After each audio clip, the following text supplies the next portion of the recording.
안녕하세요. 김 PD의 사연열차입니다. 오늘 첫 시간은 서울에서 보내오신 사연인데요. 어떤 사연인지 함께 들어보도록 하겠습니다. 저는 올해 75이 된 김진수라고 합니다.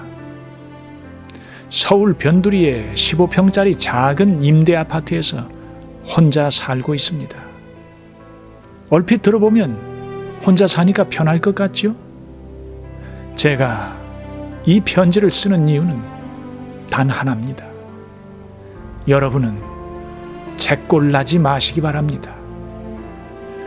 젊을 때는 누구나 말합니다.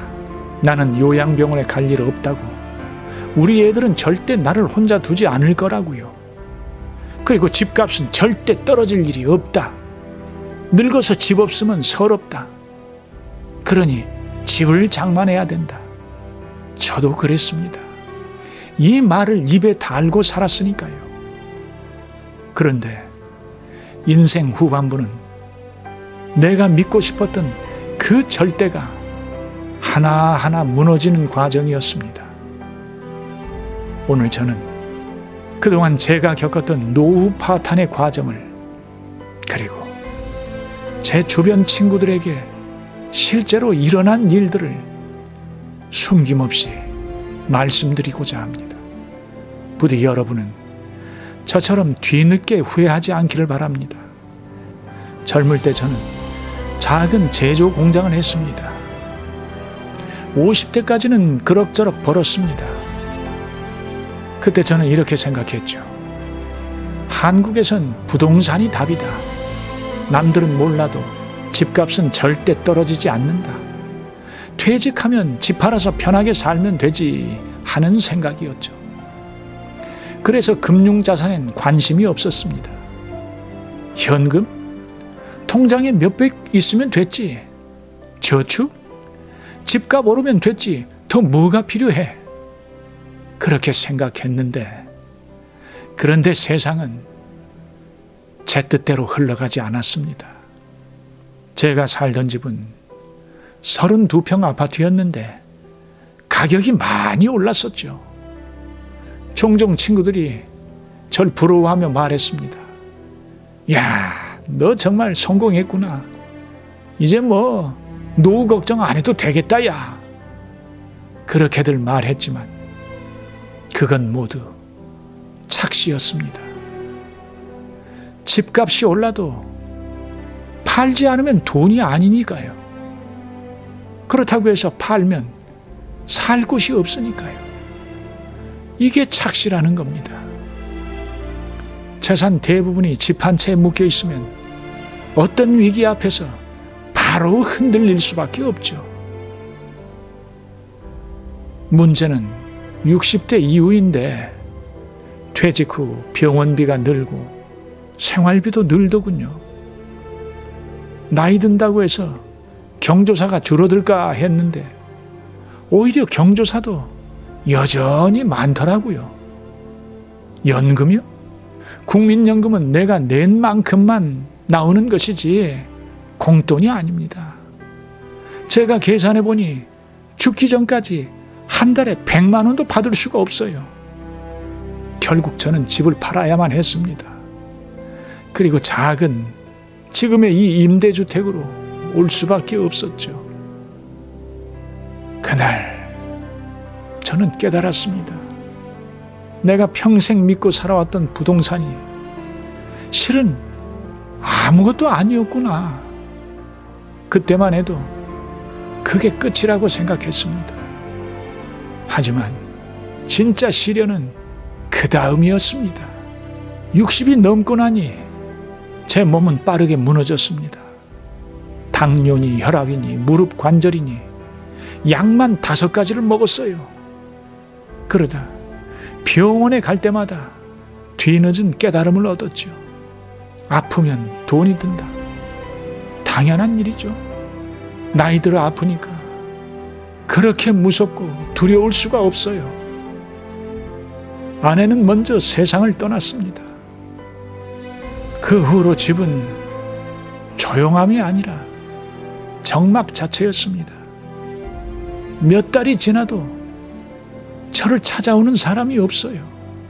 자식들조차도요. 바쁘다는 핑계로 전화 몇 통하면 그게 다죠. 뻔히 바쁜 줄 알면서 보고 싶다고 엄살 부릴 수 있나요? 또 아이들이 찾아온들 뭐라도 봉투라도 하나 줘야지. 손주 녀석들 돈 10,000원이라도 줘야 할 거 아닙니까? 그러니 없는 애비 입장에선 아이들이 오지 않는 것도 어쩌면 감사한 일이더라고요. 제 친구들 또한 별반 다르지 않더군요. 친구들 중 절반은 이미 요양병원에 있습니다. 며칠 전에 동갑내기 친구 하나는 혼자 살던 연립에서 숨졌어요. 발견되기까지 보름이 넘었다고 하더군요. 일본 뉴스에서나 듣던 그 고독사가 이제 더 이상 남의 나라 얘기가 아니었어요. 오늘 제가 이 편지를 쓰는 이유는 바로 이것 때문입니다. 여러분은 내가 했던 선택을 절대 따라하지 마세요. 제가 지금 사무치도록 후회되는 그 4가지를 말씀드릴게요. 귀담아 들으세요. 첫째, 집 하나면 된다 했던 건 착각이었어요.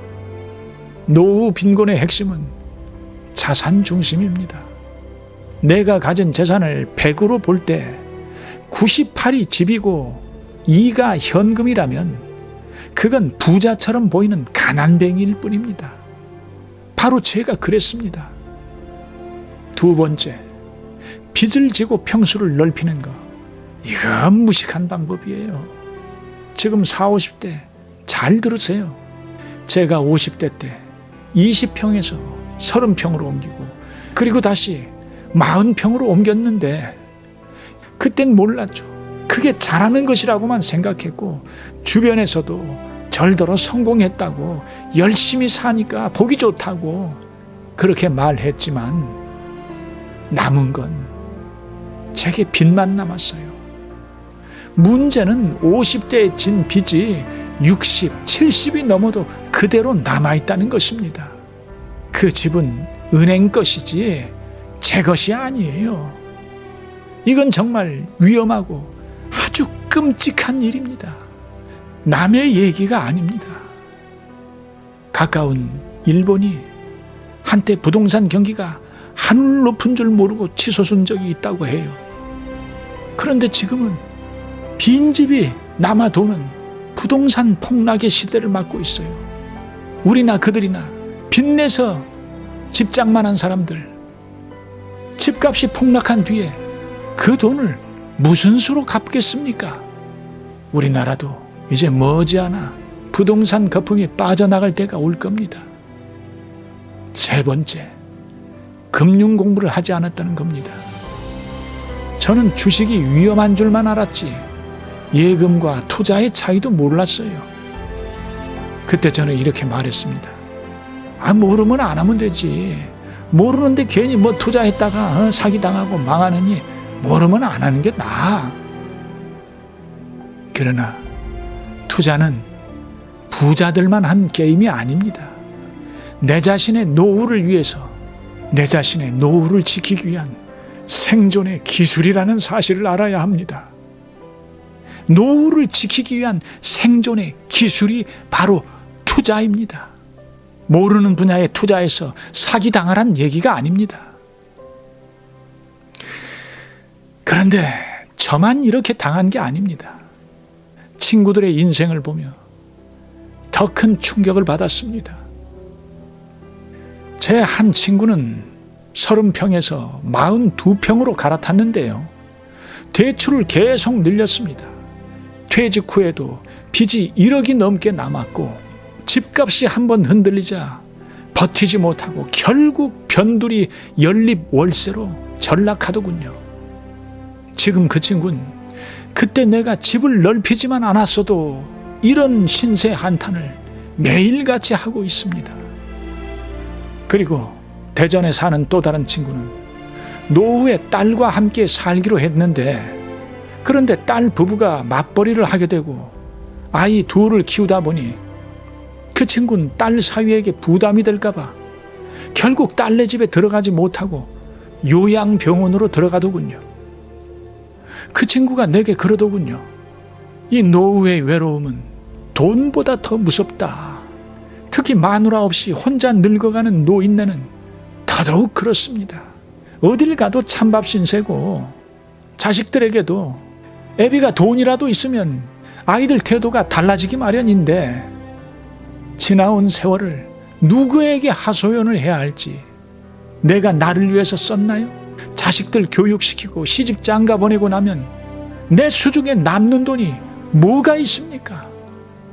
그러니 빚을 질 수밖에 없었던 거죠. 그리고 늙고 나니 돈도 없는 애비, 남들은 다 잘 사는데 왜 아버지는 모아놓은 게 없어요?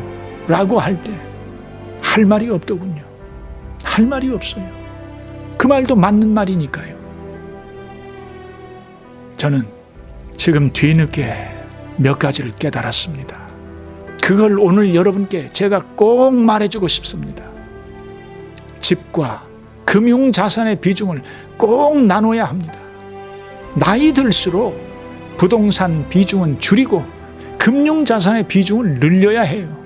돈이 들어와야 살지, 집만 번들은 대골 같은 집에 산들 생활비가 없으면 어떻게 살 겁니까? 70대가 되면 이 반반 정도의 비중이 되어야 그 어떤 충격에도 버틸 수가 있습니다. 집 한 채만 있는 사람은 갑자기 무슨 일을 당하면 집 날리면 그 길로 끝장입니다. 길바닥에 낫는 거죠. 현금이 있어야 먹고 살지 않겠습니까? 누구를 위해서 부채를 짊어지고 집을 장만했습니까? 그 집이 내 돈으로 다 갚았다 한들 누구의 소유가 되는 건가요? 당신을 위해서 사용을 하세요. 바로 당신을 위해서 당신이 번 돈은 사용하고 죽으세요. 이 돈의 원리에 대해서 이 333의 법칙이 저는 있다고 생각하는데요. 이 돈을 세 등분했을 때 그동안 내가 세상에 살아오면서 세상으로부터 내가 얻었기 때문에 3분의 1은 세상을 위해서 환원해야 하고, 나머지 1은 내 자신을 위해서 써야 하고, 나머지 1은 자식을 위해 물려주는 겁니다. 만약에 예를 들어서 부모가 한 푼도 물려주지 않았다고 하면 그것 또한 문제가 되니까요.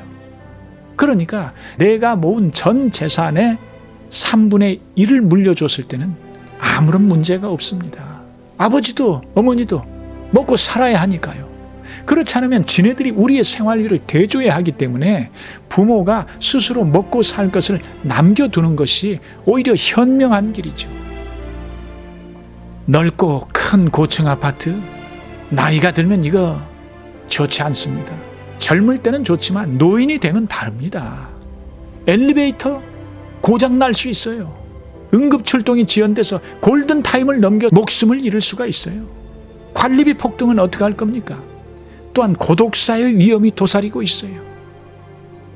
나이 든 사람에게 가장 좋은 집은 병원 가까운 조그만 집이에요.